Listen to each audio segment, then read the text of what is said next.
Hello and welcome to Dire Consequences here on Unprecedented TV. I'm Claire Dyer and this is the channel committed to asking the questions mainstream media refuses to ask. We bring you uncensored conversations, independent voices, information you're not being given elsewhere, and give a platform to voices that are too often ignored. So please do like, share, and more importantly, subscribe to us, Unprecedented TV, so we can keep bringing you the uncensored news. So today I'm joined, or will be joined, by Cassie from the National Residents Association to discuss 5G, smart infrastructure, and the accelerating push towards digital ID. We'll look at why communities are pushing back, how digital identity systems link to biometric and facial recognition technologies, how digital currency is definitely going to be expected to follow very closely behind once digital ID comes in. This conversation is about consent, civil liberties, and the long-term consequences of technologies that are being rolled out without meaningful public debate. What governments are not fully disclosing, and what does this mean for everyday people? So today I'd like to welcome to the show Cassie. Hello, Claire. Hi. Hello, how are you? I'm well. How are you? You good? All right. Yeah, busy. And we're both pulling our hair out. Yeah, I'm surprised we've got any left, really, to be honest. But yeah, You've got a lot more than I have, Cassie. That's for sure. well, It's everything's unfolding really fast at the moment, isn't it? It yeah. feels like everything's coming at us from all directions. And for me personally, obviously started 6 years ago with COVID vaccines, and then very quickly it was ULEZ, which still fighting now. And now, I mean, I've always been aware, obviously, about the 5G. And then obviously the whole digital infrastructure, but now find myself personally fighting this as well, which is why I wanted you to come back on so that we could try and break really the programming that I believe is still around 5G. Oh, that's a conspiracy. And you are the person who I would say is the expert in this field. I wouldn't go that far, Claire. There's many experts out there, but you're the only expert I personally know. So, and I would say you're very knowledgeable, and you do a lot of good work up and down this country, and I think you're very good at educating people. I try. Hopefully we can do today. So yeah. Well, I mean, on that topic though, Claire, I think one of the things is what we're going through at the moment is something called the fourth industrial revolution. And a lot of the general public don't really know what that is, but they will see changes such as these big, huge 5G towers. You know, you'll have lots of cameras, surveillance, and, you know, cameras in shopping, supermarkets, those kind of things. Radical changes, but they're sort of like incrementally coming in, but at quite an unprecedented rate. So the fourth industrial revolution is more leaning on artificial intelligence, AI, and a lot of people are becoming very addicted to ChatGPT and these kind of things now, which speeds up the process for a lot of people. However, it has its consequences, and such as 5G, for an example, the rollout started probably in around the COVID era. And they were literally putting them up at night, weren't they? During lockdown. I was living in London. at the time. And I remember going to the park one day and I came out and I thought to myself, what the hell is this huge black thing? I had no idea. And it was just so tall. And, you know, the ones on the screen here, they're sort of, you know, small cell kind of radio waves, but they're usually on an apparatus, which you can see there. But you also have your 5G monopole masts as well, which are the very big ones, which I think we'll have a screenshot on the next slide. So that is a monopole mast. Now, a lot of people are seeing those on the streets, but what people don't realise is that these things cost electricity. So that's for number one. Now, somebody did an analysis on this, and one of the easiest ways that I can possibly explain their breakdown and their potential sort of output of electricity that was being used is 72 to 75 houses power. So that's unprecedented. That's just for one of these monopole masts. Mm. So yes, but 5G in its totality is essentially a rollout to create what we would call a smart city. So we'll take you through that because I've got some slides in a minute. Yeah, you have a lot of people that straight away, as soon as you mention 5G, they're like, well, don't you want better phone service? Don't you want to be able to download, that video a lot quicker? And I always make a joke of it and say, it's not so that you can download your porn in half a second. I feel like we are becoming a dumbed down nation where we're so glued to our phones, and I would actually say service has got worse, not better. But everyone, we are a society that are obsessed by our phones. We use our phones for everything. That there's smartphones now, and everyone, it's Amazon, it's Netflix, it's this video, that video, computer games, and I think that we are becoming quite dumbed down, and I think we're becoming lazy as well, and we think that all of this is for our convenience. So it's trying to convince people that actually we're being misled into thinking that this is to make our lives easier. Yeah. Well, the whole backdrop to it is that 5G then interlinks with a smart city, and there's something called an Internet of Things. Now, people are starting to see sensors. Now, 5G towers will transmit data. So for the Internet of Things, it's all about transmitting data. At the moment, I think we have about 41,000, I read somewhere, 5G towers dotted all around the country. And if the studio could possibly show this article with Ofcom, we are looking at increasing that rollout. So Ofcom have just done a deal with the mobile phone providers. Again, it's costing, it's 1.5 billion. I missed it there, but it's a lot of data. So with that means that we're going to need more to be able to cope with this demand. And I've made a little 5G. It's actually a little AI video. So but it really is kind of an explainer video for the audience. So I was just wondering if we could maybe put that on. That's the next big thing in wireless communication that's sparking both excitement and concern. While it promises lightning-fast internet, there are some serious questions we need to address about its safety and implications. First, let's dive into the health concerns. The International Commission on Non-Ionizing Radiation Protection, or ICNIRP, sets the safety guidelines for EMF exposure. But here's something interesting.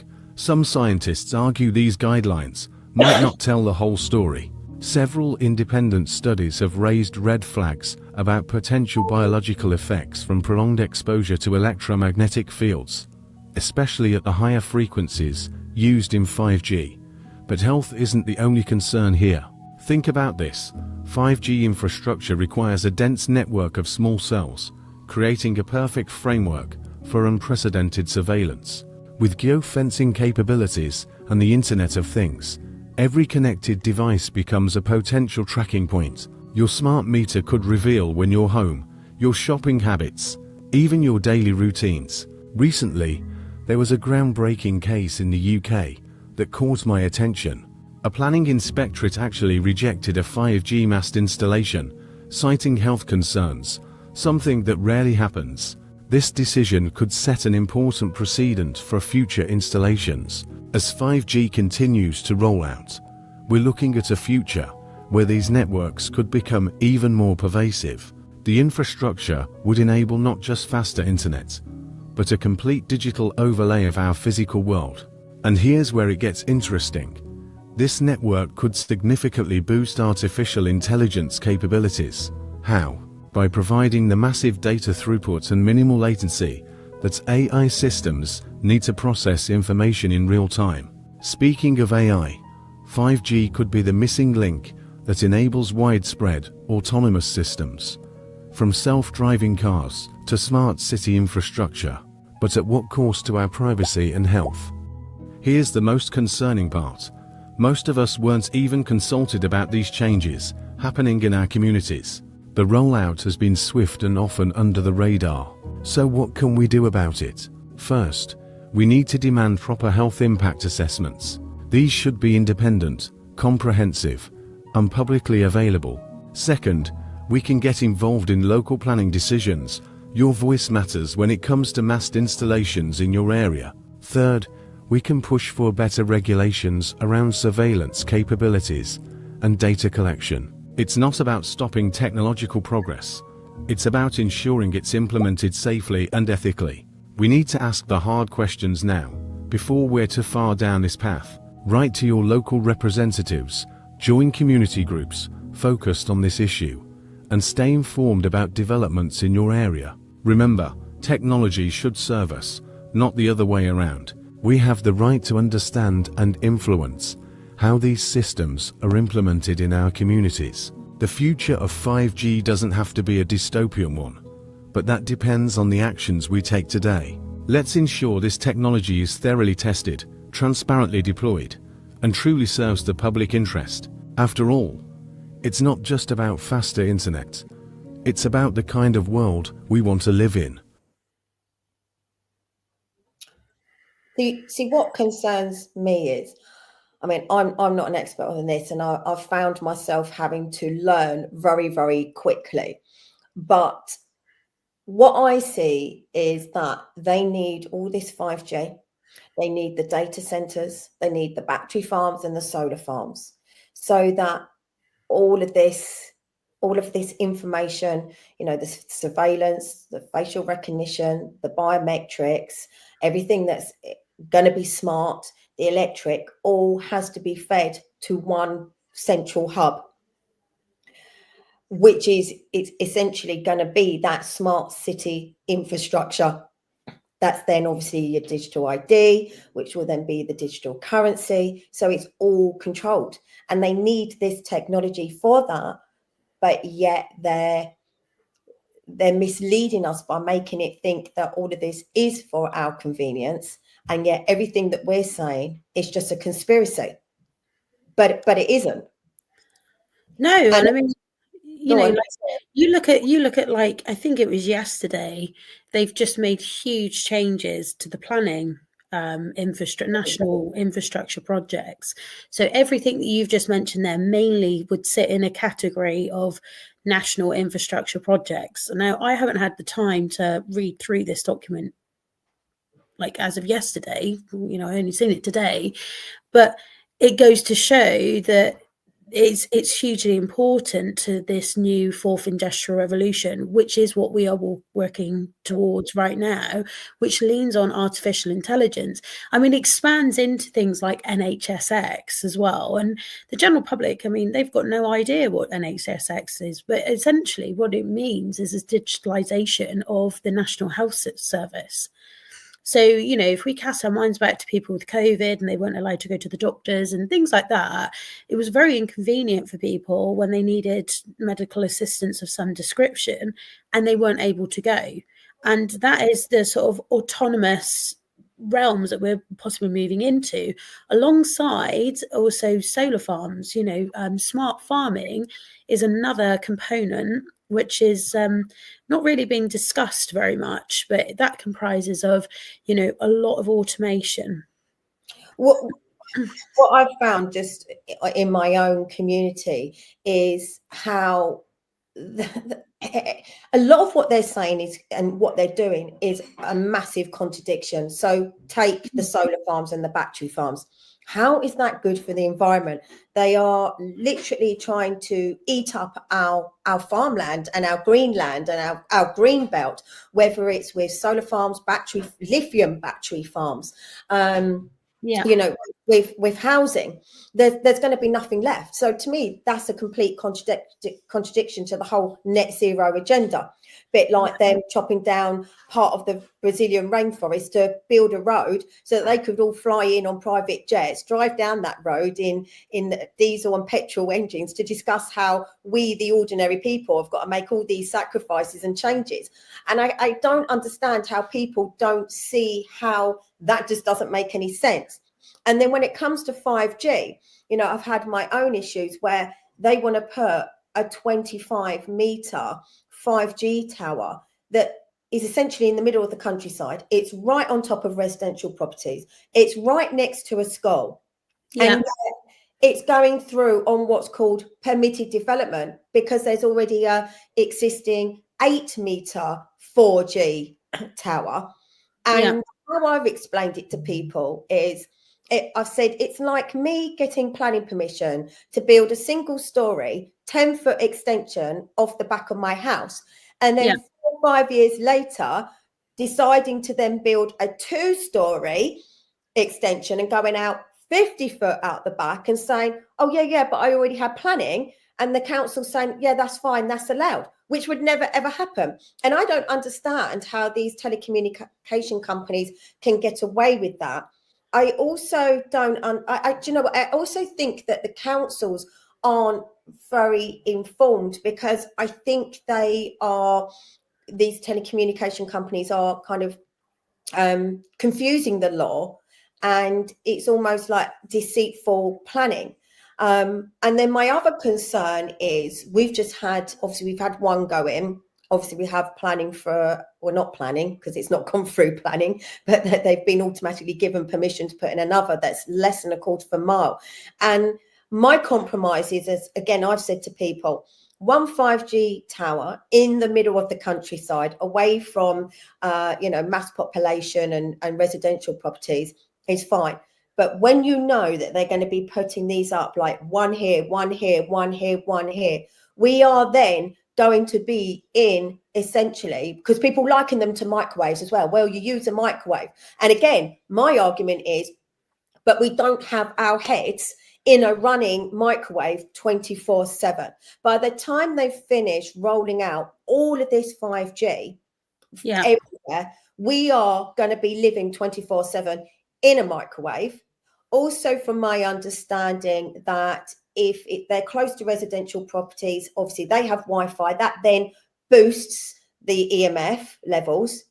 Obviously, these 5G towers then obviously send data to each other, which I believe, again, boost the EMF even more. And yet there is a court case that actually was won, wasn't there, which is it the Thomas versus Cheltenham Borough, that has proved that if you have metal implants, the EMF from 5G towers can affect you. And yet everyone's ignoring it. Councils are ignoring it. Well, most councils, government are ignoring that. Well, I would say there's a shift, a slight shift here since that court case, because I worked with somebody who was a huge part of the back scenes of that court case with Stephen Thomas, and there's a mini team of these people. And she finalised this letter called How Close is Too Close. And it sort of explained about exclusion zones and how close they should be to people's residential dwellings. So, since then, it's been very interesting, because there was Swansea Council, the councillors at Swansea Council requested for the halting of 5G. Right. Which can actually be found. I think it was in May, this footage, and it's on their live council footage, which I can dig out the timings for you, Claire, and I can send it over so you can share that with people so that they can watch that for verification, because there was health concerns by councillors in that particular council that stipulated, because of the Stephen Thomas court case and the potential connotations to it and the health risks, they requested to halt it.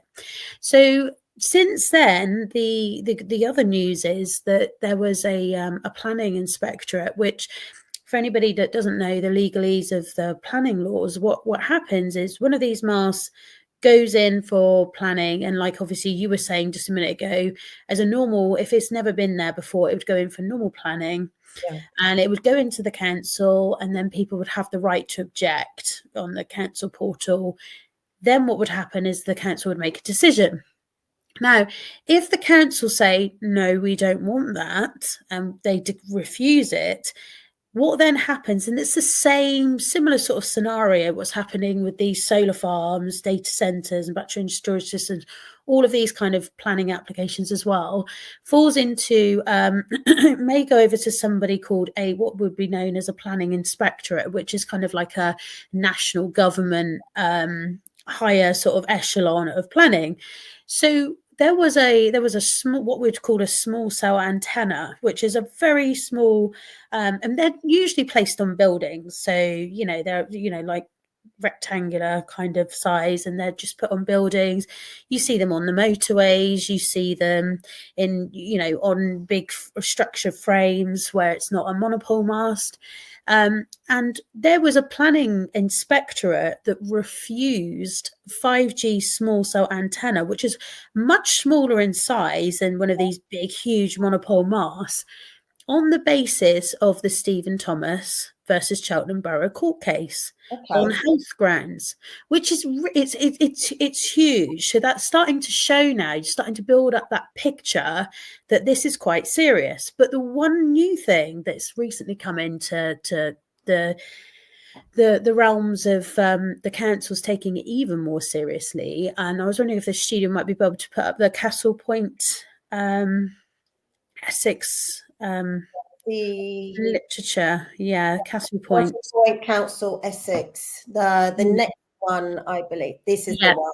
That's right. So this is Castle, and I'm going to share this link with you so that people can go and check it out for themselves, because I think it's very important that a council have now acknowledged about the Stephen Thomas court case, and they're sort of saying, public raised issues with regards to the impact of EMF. So EMF actually stands for electromagnetic radiation frequency. So what I'm just going to say as well, Cassie. So this is because this is all whole linked. As soon as you start saying about EMF and 5G, people just go, that's a conspiracy. And then they go, get your tinfoil hat out. And the way I've tried to explain it to people, again, in layman's terms, is saying, when you're going for an X-ray, they make you wear the lead aprons. When you go for an MRI scan or anything like that, they ask you to take out any metal piercings. I'm pretty sure most people have seen the odd video. Funny enough, I saw one the other day where a worker stepped over the line in an MRI scanning unit, and the keys, his metal keys, got whipped out and just went flying across the room. And that's how I try to explain it to people, because this is exactly the same. They have proven and won in court, and you're telling us that a planning inspectorate actually turned down a 5G because of EMF, and this case where they've proven that it can affect people with metal implants, but also including hearing aids. Yeah, correct. And you've got to think about people with pacemakers. You have to think about people with fillings. You have to think about people that might have, metal implants of some description in their body, right? So, I mean, there's a whole, so you don't know when one of these towers is going near somebody's property, who's assessing, who, if anybody's got any of these things. So in my case, obviously, it didn't go through planning because they already have an 8-meter 4G mast installed. So this is going through as an upgrade, and the council's saying there's nothing we can do about it because it's just an upgrade. I said, well, an upgrade to just over 25 meters is a hell of a lot different to 8 meters. It's obviously now 5G. They have been provided with all of this evidence, the court case. And yet, although my councillors agree and are seeing what we're saying, they're kind of saying their hands are tied. Not only that, this particular company, 3G UK Limited, do not have any safety standards. And again, how I've tried to explain it in my terms, layman terms, is that's like me driving around with no car insurance. Yeah. I wouldn't be allowed to do that. So how is this company, how are they being allowed to work with no safety standards? Like, who's liable if an accident was to happen, or, you know, that 5G tower was to catch fire, or whilst they were installing it, there was a car accident due to their traffic management? Who's liable? And yet this is proven, and I'm still not getting anywhere. Yeah. And I don't understand why. Is it? I think a lot to do with it is, number one, is public perception of how people are perceiving this. Yeah. And, you know, like we've gone around different parts of the country and we've spoken to people who live near 5G towers, and basically they've kind of said, well, you know, I'm getting headaches, I'm getting tinnitus, and, you know, I have these, you know, things are happening after that's been installed. But by that time, it's kind of a bit like, well, you know, obviously you're more on the back foot of trying to get rid of one of these things, moreover, than before it goes up. Yeah. But people are suffering with migraines, with brain fog, you know, with these kind of, you know, we can't say definitively that is because of the tower, but people have given us that observational analysis, like, well, you know, we think maybe it is because that's been there for like 6 months now, and since maybe that's kind of long, they've had kind of different symptoms, as it were. I've heard this a lot. I've heard this a lot from so many people, because that's the other thing as well. When you do have an element of some kind of profile, which I do, I will read the comments. I can get thousands of comments on a particular post, not like every one, but I will read the comments, and I will have a lot of people. It doesn't matter what it is, but in this particular case, you know, there's people from all over the country who have said, I had one installed literally right outside my house. They didn't think anything of it at the time, and then within weeks or so, they started experiencing things like tinnitus or headaches or flu-like symptoms. And again, you know, there isn't the actual evidence to prove it, but it's a little bit like with the vaccines, unfortunately. You know, people took them in good faith, and now you've got so many people saying, I had a heart attack after, I've now got myocarditis, I've now got rheumatoid arthritis, and a whole combination of things, or I now have multiple blood clots, and they know it was down to that. They've even had doctors off record say it was, but nothing's going out there publicly. Well, this is where I see 5G now as a tiny little bit different, because, you know, sometimes with things like that, it's very hard to sort of see something. But with 5G, it's more visual. You can see that it's there, at least within your body. Unless you're feeling it yourself, it's very hard to kind of prove.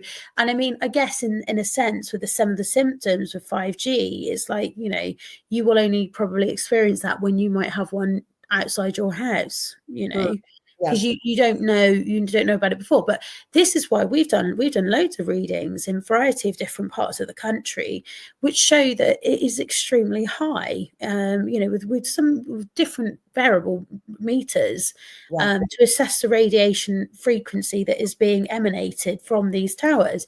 Now, ultimately, they can go up and down, so they can fluctuate. You don't know unless you inspect it. And what I also found out recently as well, that they are that desperate, and this is the question, I'm like, why are they that desperate to have these up absolutely everywhere? If it's just about progress, it's just about, you know, just technology and your phone and everything else that goes with it. Why are people even forced to have it on their land? Because I've just recently found out of somebody not that far from me owns a bit of land, and she did not.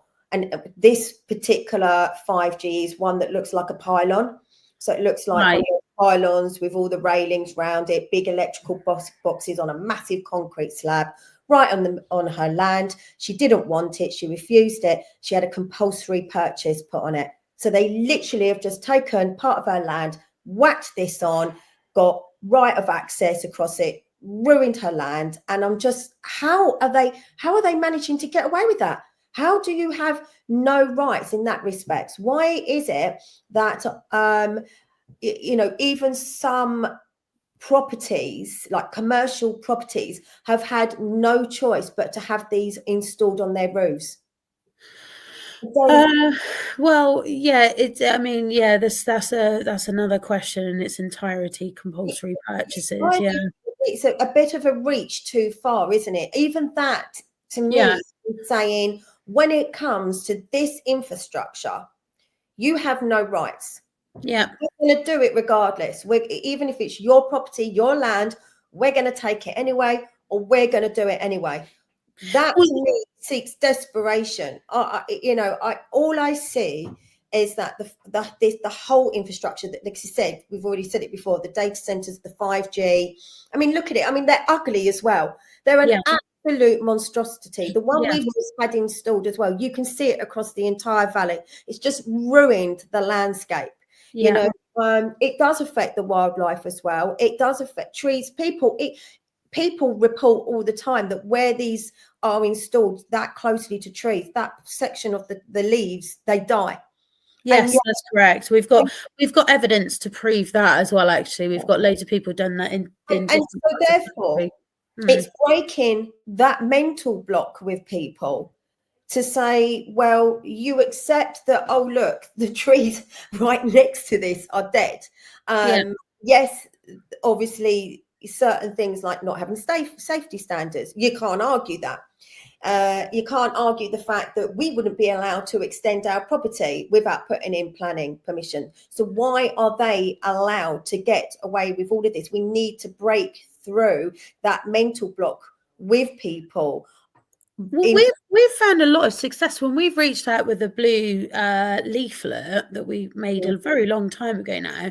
We've had a lot of success. We give very clear instructions to people of how they can object. Now, the thing is it's about educational things, because people don't want these things. Like you said, it's a monstrosity. Now, there's something in property law which basically means that, you know, that everybody has a right to light. So, for an example, if some big, huge monstrosity is going to be going outside your house, you have a right to that not blocking your light, your view, right? But a lot of people don't know these things. So, you know, again, that goes back to why we need to, you know, reject this. Now, this could be also devaluing people's property. Yes, it actually does. I believe. And I like to err on the side of caution with saying that per se, but there is that the same potential that it could do that as well. It's also the same with the solar farms and battery farms as well. They have the potential to devalue. But you know, again, even with the battery, the lithium, you know, these containers, you know, they are literally putting in planning for acres and acres on. So these last couple of weeks, I'll tell you about some of the applications I know about, right? So there's data center. So everything beyond 5G, the surveillance, the cameras, the sensors, so all of this is transmitting data. You have to think about this whole new industrial revolution is about data. So whether that's your digital ID, again, that requires data. Everything goes back to requiring more data. So with that, we need more sort of machinery to be able to make that system function in the way that they are intending for it to function. And that means that data centers are a key component to all of this, because everything goes back to a data center. So anything in the cloud with your iCloud, your phone, or it goes up to the cloud, but it's stored within a data center. And people don't realize how much land these things are occupying as well. So funnily enough, the UK is planning on rolling out another 100 data centers. Now, there was a planning application that went in, I think, in near Liverpool area, and it was for about 380,000 square feet of a data centre. And that's just one. Then I was told of another one that's going to be built in Scotland. And these are huge. Not far from me, I believe, that just went through as well. Well, we've got a new leaflet. I'll show you. I'll put if it would be all right for the studio to put it on the screen, because again, it's lack of education, lack of awareness. People don't understand until something like this is happening on their doorstep. Is this the data centers what every community should know? Yes, this is the one. Yeah. So we're kind of like wanting to show people here. So within a data center, what happens is there's so many systems in there that they need cooling down. So they They have like what we would call an open loop system and a closed loop system. So an open loop system is like a research, like always continually taking more water in order to keep these systems cool, because they have to keep them cool because otherwise they catch on fire. There's They a need water, basically, yeah, just to keep the systems very, very cool. Now, a closed loop system, albeit it sounds great, it's basically recycling of the same loads of water, which could be hundreds up to thousands and thousands and thousands of liters of water, depending on the size of the data center. And it'll be recycled and it'll be going around the data center. And then we say, well, that sounds all right. That sounds okay. But what if a system breaks? You are going to then need to refill that up. So what we want to do now is start asking the water companies, where is that water going to come from? Number one. And then if we let the community know, number two, like, are you in agreement with this? Number three is the electricity component to them is just absolutely unbelievable. So obviously it uses a lot of electric. That's right. So every footprint, everything that we do on AI or ChatGPT or whatever, anything that relates to data, we will require a data center somewhere along the line, whether that's for your digital ID. So if you think about digital ID, they want to bring that fully into being 2029. But actually, these data centers, they need these data centers by 2029 to be ready to go as well. Of course, they need the solar and the battery farms for the electric, because the national grid isn't equipped for this. Well, battery energy storage, so with the whole renewable energy side of it, so on that component, if you think about data, like, so battery and solar farms, new application, this is just one area has just gone in that I've been told about. We're going to do a campaign on it. 900, I'll just put this into context, 900 football pitches in size is going to be this solar farm. So let's just think, Claire, right? Let's just think about what's happening right now. The rain, it's raining outside. It could be snowing in the minute. It could be, whatever. How is all of that going to be beneficial if we're going to be building solar farms of this magnitude across the entirety of the country? So I'm seeing solar farms, and I'm sure most people are starting to see solar farms when they drive down the motorways, or they're just cropping up. And this is exactly what we're having. So, and then what's the shelf life as well? So about 20 years on average. So then you're going to need to replace that. So then there's all that wastage from the solar panels. So how are you going to recycle that? So with a wind turbine blade, that takes about 1,000 tons of concrete per wind turbine. And this is where I said the whole thing's a contradiction, because they're pushing all of this under, it's very green energy, but to actually put it all into place or even dispose of it is not green or environmentally friendly at all. And the irony is people don't want these things on their doorstep, right? A lot, like with anything, most things they don't want on their doorstep. I'm just going to make a little bit of a joke, because the latest thing with our planning development as well, again, Greenbelt, wanting to put 650 homes, is the latest nickname is NIMBY. Not in my backyard.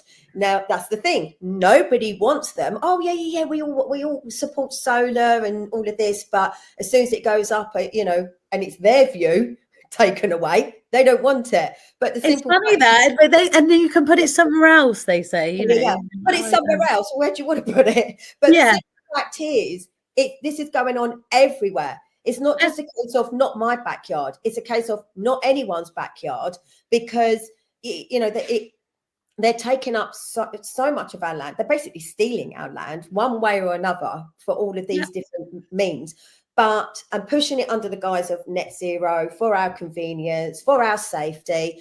But ultimately, actually, the whole infrastructure is for this whole push for smart cities. Yeah. And people are starting to realise that slowly, but not quick enough.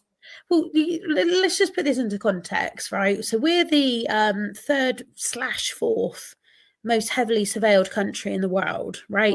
So all of these new cameras, on average, and I say on average because it is quite variable depending on the camera type, etc., are around about £7,000 from buying to installing, and then obviously you're going to need maintenance thereafter. So if we're going to be going and just rolling out all of these cameras everywhere, which we are doing at an unprecedented level, that then means there's more electricity. That then means there's more maintenance. Yeah. That then means that, so why, and then you're seeing like cutbacks in the, is there cutbacks in the police, for an example? Why are we seeing all of this? This is exactly what I've been saying. And all of this stuff is leading us into giving us the solution. Like you said, there's not enough funding. There's not enough police on our streets. They're not attending to crimes, mainly burglaries, shop theft, all of that.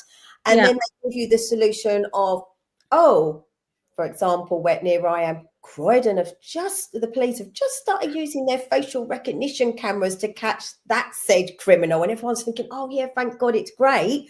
But that's ultimately not what it's going to be used for. It's so that you don't protest against it.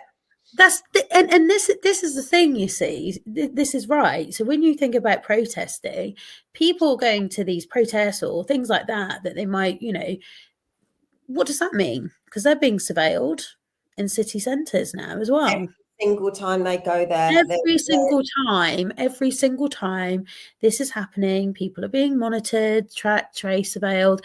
And I mean, this is what this whole new era is about. It's about tracking and tracing. So if we even cast our minds back to the tracking and tracing, it's the same thing. And again, why do we need so many cameras? Why do we need that? Why do we need so many cameras? Of so many different things, whether it's CCTV, ANPR, ULEZ. Exactly. And you think about all the things that you said with regards to the solar farms, right? So all of that, you can see how much land that's taking away, yet we want to build 1.5 million new homes as well. So we're decreasing our land space with solar farms, wind farms, battery energy storage systems. There's 26 renewable energy types, right, which all are taking up land. Add in the data center, 100 new data centers, then add in small mini nuclear reactors, then add in hydrogen facilities, and then add in, 1.5 million new homes. But if we went to war, what would happen to our food supply?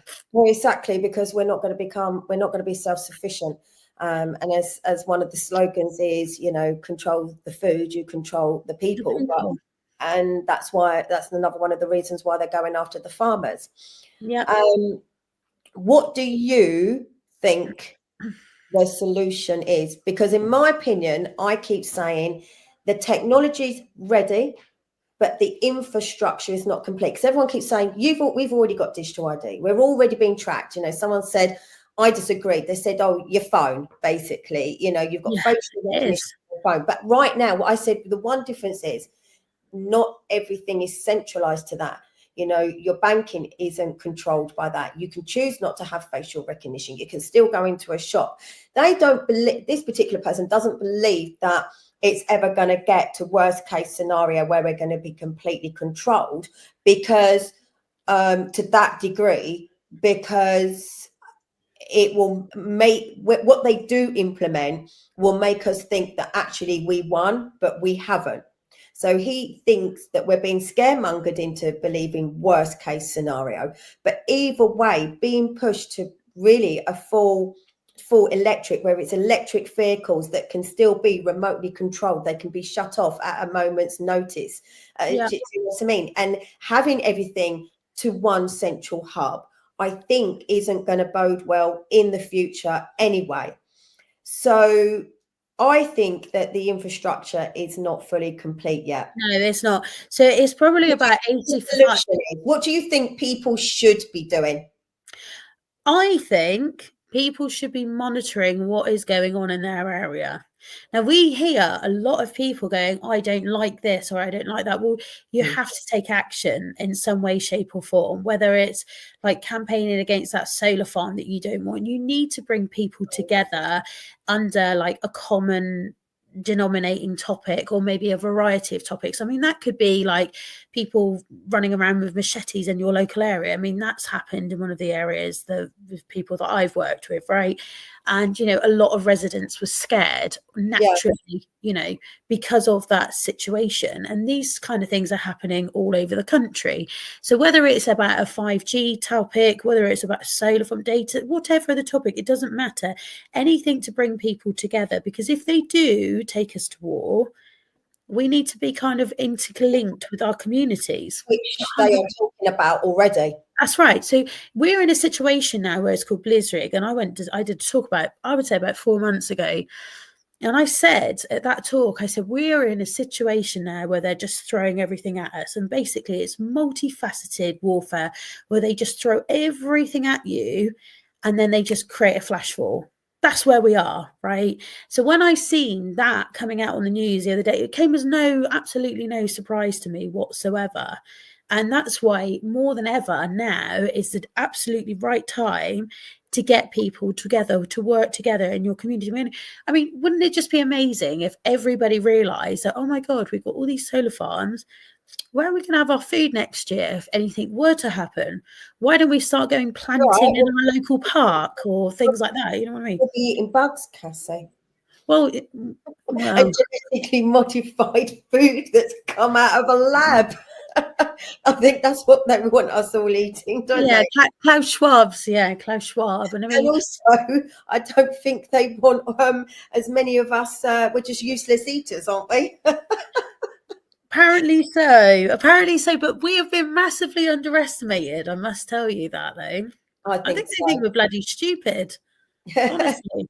I do agree, though. I mean, just so far in our community, and there hasn't, I mean, on different topics, there's been maybe some different people involved, but generally it's the core same handful of people, you know, from still stopping ULEZ. So we still don't have the cameras. We don't really have any real cameras around here of any kind. That's We're quite amazing. lucky. We are a village. We are in Greater London. But we probably have the least probably amount of cameras ever. You know, we've already fought against a solar farm that was literally a minute from my house, where we managed to pause a battery farm. I'm not going to say stopped because I think they may have appealed that, but we are fighting against it. Now we're looking at, obviously, most of the community are now wanting to fight against the planning development of 650 homes for the simple fact that we don't have the infrastructure. It will literally cripple us. And obviously we are now fighting a 5G that's going up literally in the countryside, right on top of houses, will be an absolute eyesore, and it's right next to the local school as well. So I definitely feel, just where I live in my little village, we're being hit with a lot of things. Like, I feel like it's coming at us all at once, and it is overwhelming. But at the same time, it wouldn't feel so overwhelming if we actually had more people involved. But we are kind of seeing results, and we are obviously trying to work with the council. It's trying to educate the council, because obviously I don't know enough, so I'm still having to learn. But I have been able to learn enough to give enough information over to my councillors that I think they're on board, and they can see the evidence that I'm providing to them to at least try and hopefully push back against it. You know, I think if every single village, town, borough did this across the country, I think it would have this huge ripple effect to be able to push back, not just locally but also nationally, right? Because you can't just expect things to change if we don't do something to help that change. And because this is a warlike footing that we actually probably are being moved into, we have to prepare for the worst and pray for the best. I'm not joking you when I say that. We do have another video. It's the drone. Yes, with the drone, which I think we're showing. You can a million drones could fill UK skies. A revolution in logistics and safety, or an unprecedented threat to our privacy. The sky is on the brink of a transformation, with drones poised to take on roles in everything from emergency response to package delivery and infrastructure inspection. The potential is immense. Ben Carter, a technology advocate, explains, "We're talking about using drones for everything from inspecting wind turbines to finding lost hikers. Public support for these uses is over 70%. Imagine a drone hovering near a massive wind turbine, its camera providing a safe and efficient inspection, or a search and rescue unit using thermal imaging to locate someone in a remote area. This is the future supporters envision." However, recent surveys show the British public is divided. While most are positive about the technology's potential, nearly half are concerned about misuse and privacy. A recent poll highlights this split, with 68% seeing a positive impact, yet 48% expressing significant privacy concerns. These concerns aren't just theoretical.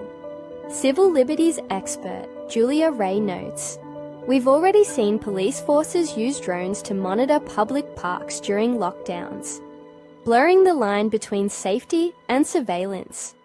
The 2018 Gatwick incident, where rogue drones grounded hundreds of flights, showed the chaos just two machines can cause."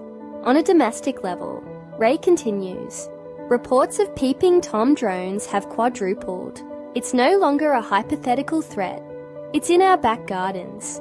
So how do we move forward?" Dr. Eris Thorne, a policy advisor, suggests the solution lies in governance. "There's a fault line in public opinion. We embrace the benefits, but fear the surveillance.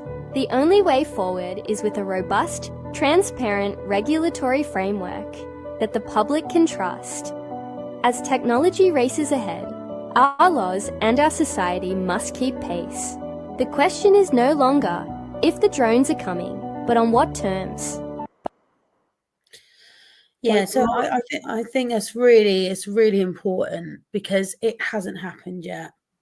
Well, at my latest Met Engage, which was a couple of weeks ago, our police basically said they'd use drones to actually obviously catch two criminals.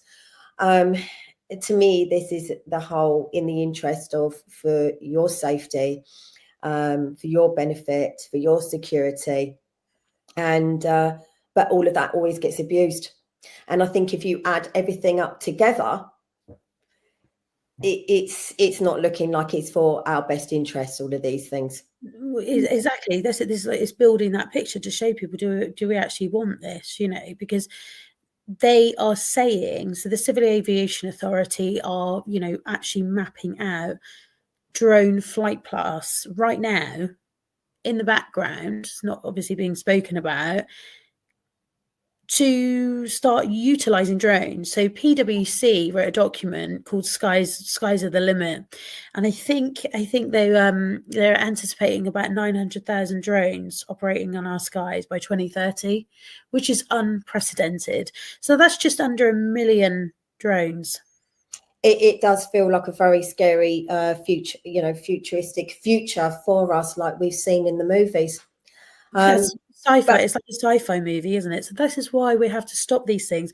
Stopping them at a local level has an impact at a national level, Claire. Seriously. That's exactly what I believe in. And we have run out of time, Cassie. We have literally run out of time. But that I would have said is the best final note is that, if we can, group up together in our communities and fight these things locally, it would have a national impact, because there's too many infighting and, not the whole country can't get on the same side. But thank you for coming on and trying to explain some of that in a bit more layman's terms, because it is very confusing to understand.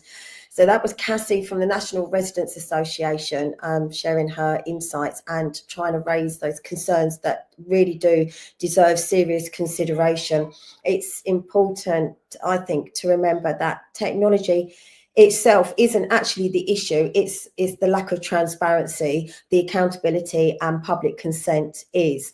Whether we're talking about 5G, smart infrastructure, the digital ID, biometric, facial recognition systems, or the move towards digital currency, these are not small changes. They will fundamentally reshape how we live, how we access services, and how much control individuals retain actually over their own lives. what we've heard, I think, highlights a growing pushback from people who are not anti-progress, but pro-choice, pro-privacy and pro-democracy. People are asking reasonable questions. Who controls the data? How is it used? Who has access? What happens when the system is hacked? And what happens when opting out is actually going to be, or could be, no longer an option? These systems, that they're being introduced as convenient, efficient and unavoidable, but inevitably should never replace informed debate and consent. Once infrastructure is embedded and policies are locked in, reversing them will become nearly impossible. That's why these conversations do matter now, not after the fact. An informed public is not a threat to democracy, it is the foundation of it. If governments and institutions believe that these technologies truly serve the public interest, then openness and honest dialogue should not be feared. Personally, I don't believe it is in the public's interest and are to be put in place merely to serve their own agenda and serve them. But thank you to you, our viewers, for choosing to question, to think critically and stay engaged. This has been Dire Consequences on Unprecedented TV. I'm Claire Dyer. Keep asking questions, because the consequences of silence, they are far greater than the consequences of speaking out.